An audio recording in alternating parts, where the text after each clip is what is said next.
guys, and welcome to Gem's Floral Studio, the Academy. Today I'll be teaching you how to make a large coffin spray in country garden style with whites and neutral tones. The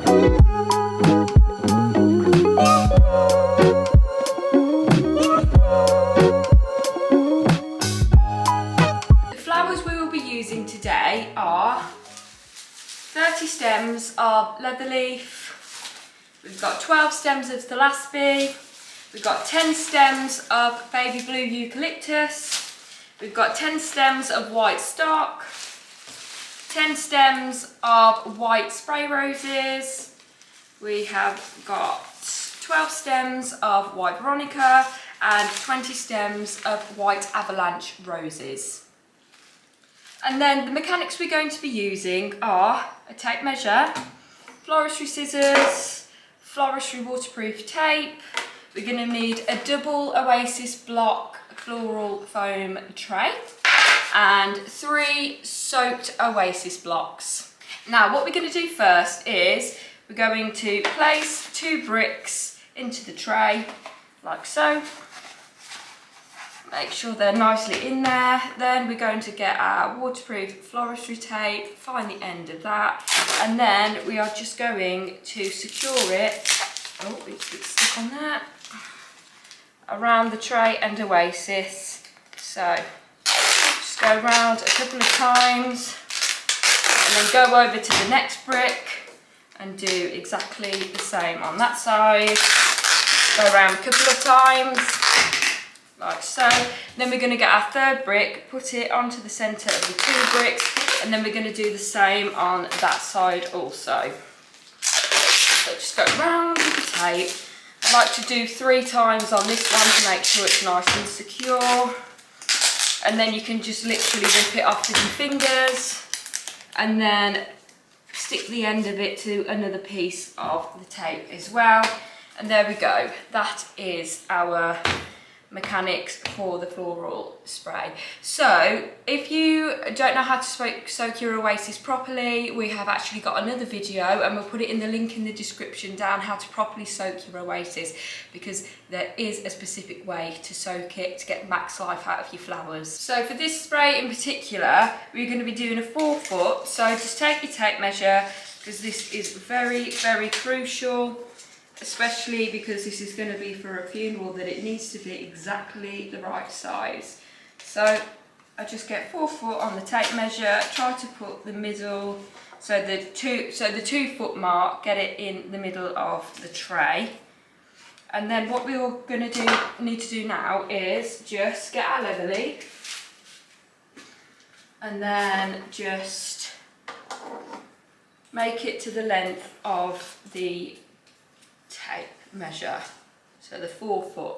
So if you can see, the end of this leather leaf is against the end of the tape measure, and then we'll do the same on this side. So putting the stems into the oasis. That one's a bit short, so I'll just add another one, making sure it is the right length. There we go. So now we know our length is 4 foot, and then we can get rid of this tape measure. So first things first, we're going to start off with the leather leaf, and we're going to need a diamond shape, and we're going to start from the base.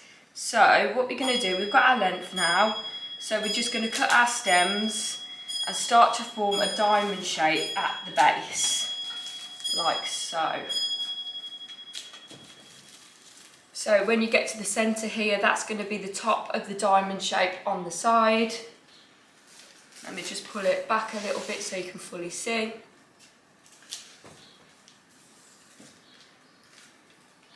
Like so, and then whatever you've done this side, you have to mimic on the other side. So I'll just push the spray towards you so you can see.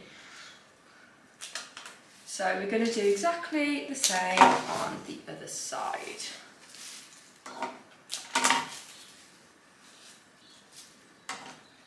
Make sure they're nicely into the oasis so they are getting a water source. And then there we have it, we have our base ready and it's in a diamond shape. Now we're just going to have to fill in the gaps. So we can do another layer exactly the same, mimicking what we just did. So keep going around. like so, just literally putting it on top of the one on the base, just exactly the same shape. Like so.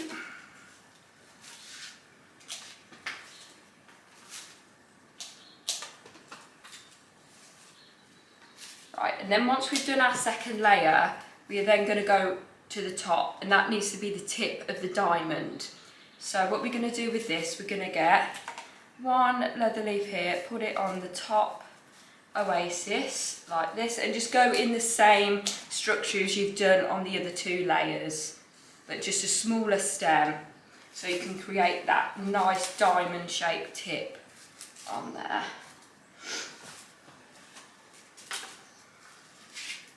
Okay, and then just do it again with smaller sprigs. So I tend to just get one of the stems from the sprig of the leather leaf and just go around in the same shape again. So basically all it is you've got your base layer and then you go smaller all the way to the top so that there's a point. Okay. So there we have it. Now we don't need to put a proper point in the foliage because our main focal flower is going to do that for us. So if you just keep it like this sort of shape, then you're on to a winner. And then as you can see, we've got some more leather leaf left, so I'm just going to go around and just fill it in all the gaps with the leather leaf, and then I'll come back on a minute. Now as you can see, our spray is now nicely greened with the leather leaf and most of the gaps are already filled, but this is an English country garden style spray, so we're going to use different forms of foliages to get that wild sort of look. So this is where our beautiful thelaspi and our baby blue eucalyptus come in. So I'm going to start off with the eucalyptus first. So we're going to do exactly the same but with the eucalyptus, so the same sort of diamond structure. You don't have to put as much in as we did with the leather leaf, we just need to fill in the gaps so that we have more foliage that like comes out in a different sort of form to add texture. So we want it looking as wild and as natural as possible. Now English country garden is such a popular style, especially with funerals as well. It's just such a classy, lovely look, and with the neutral tones we're going to put in as well, it's just going to look so beautiful. And you've got to keep in mind that this is somebody's last farewell and it needs to be perfect. So we'll just go around with the eucalyptus, and remember, whatever I do on this side needs to be mimicked on this side. It is a bit difficult because I can't see it, but once you get used to doing Coffin sprays, it just literally comes naturally. So with these, you've got to practice, practice, practice. When I first did my first Coffin spray, it took me over 2 hours, probably 3, because I was trying to perfect it. But I just thought the less you think about it, the quicker that you go, and it's better quality as well, because the more you think about it and go and change it, it just makes it all look like a bit of a mush, to be honest. And then there was one time where I really I couldn't do it, and I thought I just wanted to just chuck the whole thing out the bloody window. But it all has to be perfect because it's a funeral. So I did frustrate myself, but now I can basically do these in my sleep. So these are like one of the most daunting tasks to do as a florist, because it is a huge structured spray, but once you get the hang of it, you'll just become a natural at it. So here we go with our eucalyptus. Hope it's looking okay. The other side, that's a bit long. Just put that there. Now don't worry if you're thinking, oh, it doesn't look right at the moment. You just got to trust the process. So if I just move the spray away from you so you can see how it's looking now. So that lovely diamond shape going on there. Just move it back to you, and then we're going to add our thelaspi. So again, we can just fill in the gaps with this. I like to keep the thelaspi quite short, otherwise it does look like a bit overpowering in the spray as well, especially if it's coming up to like here. Just make sure that it is going to be the same size as the other foliages in there, just coming out a little bit more to add that texture. So I'll put one in here so you can sort of see that's a bit too long. So there, so you can see the sort of texture that it's making. Now thelaspi grass, or just thelaspi, once when I was in when I was learning at one of my florists, I kept calling it thelaspi grass because another florist called it that. And then they were like, why do you keep calling it thelaspi grass? And I'm just like, I thought it was thelaspi grass, and I still call it now, but it's actually just thelaspi.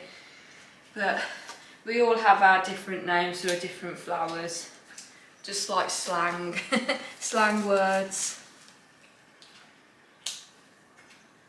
Now, if this is your first time ever trialling this or watching one, please do comment and I'll let you know. I'll answer all your questions. I love answering all your questions. I love teaching. I love helping other florists. I love a florist helping me. And YouTube was one of my main resources I used to watch when I was learning as well. I used to watch the fundamentals of floristry. I think it was Alster, but I'll have to double check that. I will link it in the description below. I think it was Alster's place. She's from New Zealand and she was brilliant. I used to watch her for hours, but I will link her in the description. She really, really helped me. Right, so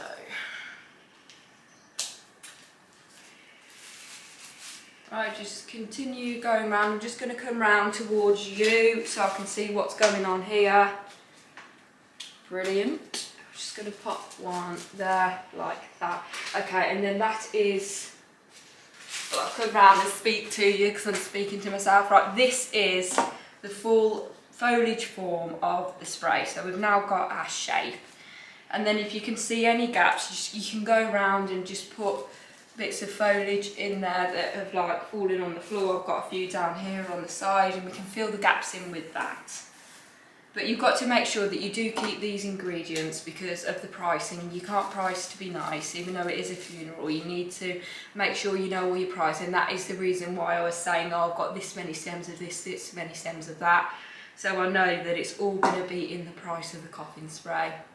And then if you want me to do a video on pricing as well, please do. Well, if I already haven't uploaded one by the time you watch this, please do ask, or I can give you the link to it. And yeah, so we'll just get on to the flowering now before I talk on too much. I think the camera moves slightly, so I have pushed you more towards me. So I'm just going to see if that's all right and you can all see it perfectly. But anyway, so let's get on to flowering. So I've got my 20 stems of white avalanche roses. And all we're going to do is do the same shape as what we did with the foliage. So start at the ends. And then whatever you do, one side you have to mimic at the other side. So we'll go to our middle of the tip of the diamond here, pop that one in there, and then do the same on the other side.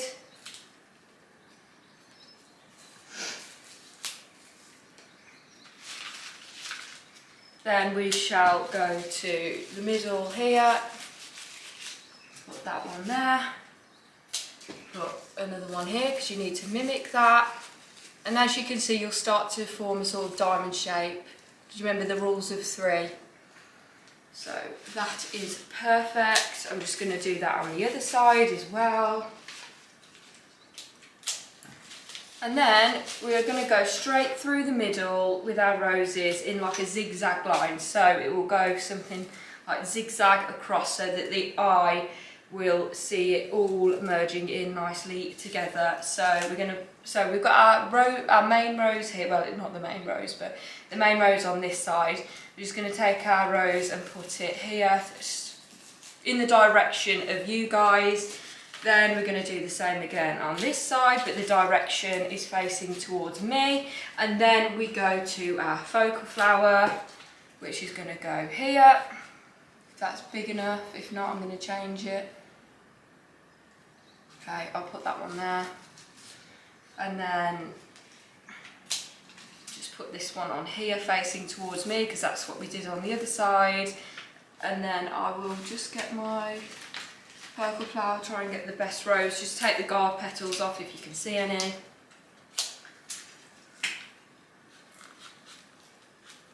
Right, there we go, there's our focal flower. Put that one more down because you do want that to be the centre, so it goes up in a diamond shape. That's the tip, and then goes back down. Okay, so I'll turn this up towards you so you can sort of see the feel that I'm going for. So if you can see, it goes in like a zigzag line. You probably won't see that immediately at the moment because we haven't finished, but remember, trust the process. Then we just got a few more, so I'm just going to go in at the centre here,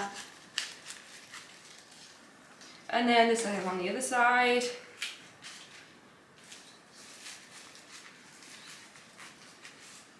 And then what I like to do is put some on the sides as well here.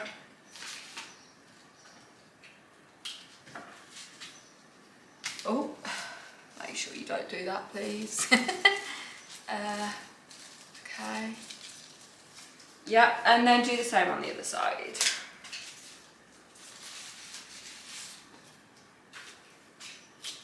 And then I do actually have an extra one, so I'll just come round to you and have a look if it needs any more there.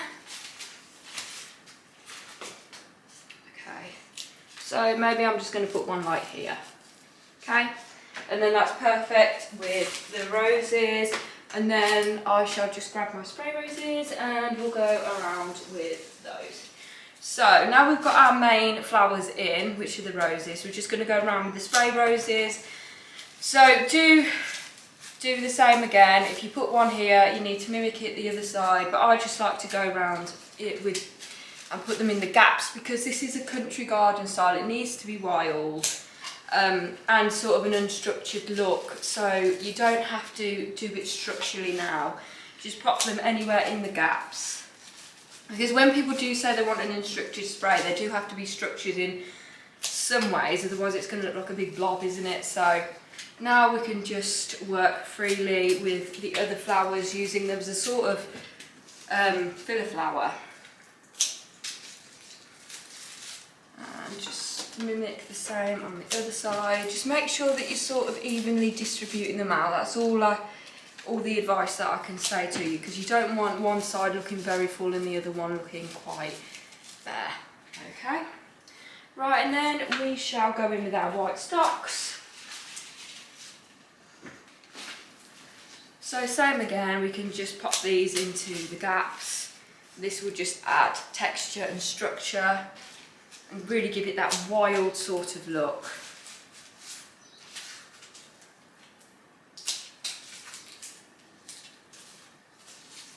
So we've got 10 of these, so I think I'm going to put 5 on this side and then 5 on the other side.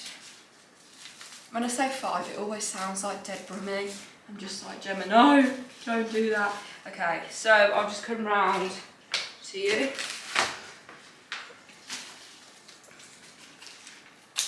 Sorry if you can't really see this, but let me just see if I can pull it away from you so you can see it better. Making sure it doesn't fall off the flipping other end. Right, make sure they really are in the floral foam. That one didn't seem to want to go in properly, but just make sure all the stems are fully into the floral foam. Okay. Pop one here, and another one here, I think. Okay, and then I think we're just going to pop one here because it looks like there's a gap here. Right, fantastic. Oh, I found another spray rose here. I'll just pop that in. Oh. Now you will find, if you can see on the end, that it's dripping a bit, but it just shows that it's all nicely soaked, so it's all good. I'm just going to put the other spray rose this side where there's a gap. Okay, and then we are just going to go around with our Veronica. Now, Veronica's the best in English country garden styles, because look at this, it just makes it look all wispy and wild and lovely. So we'll just go around with these. Some people, well, some florists don't really like Veronica because they're really small. They don't add any like depth to the bouquet, and it's a bit of a money waster, if you can say it like that. But in these sort of sprays, they're literally wonderful. But yes. Right, okay, and then we're just going to add all the other Veronicas to the back as well. I'll come round to you so I can see it.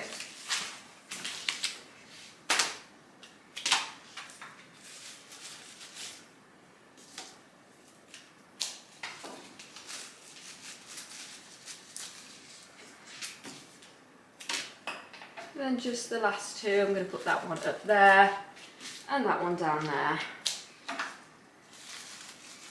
And there we have it, our Country Garden Coffin spray in neutral tones.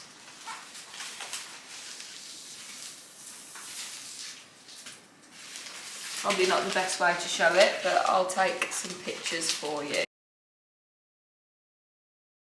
I hope this video was super duper informative. If it was, please subscribe, like and comment, and come and see us for more tutorials on your flower journey.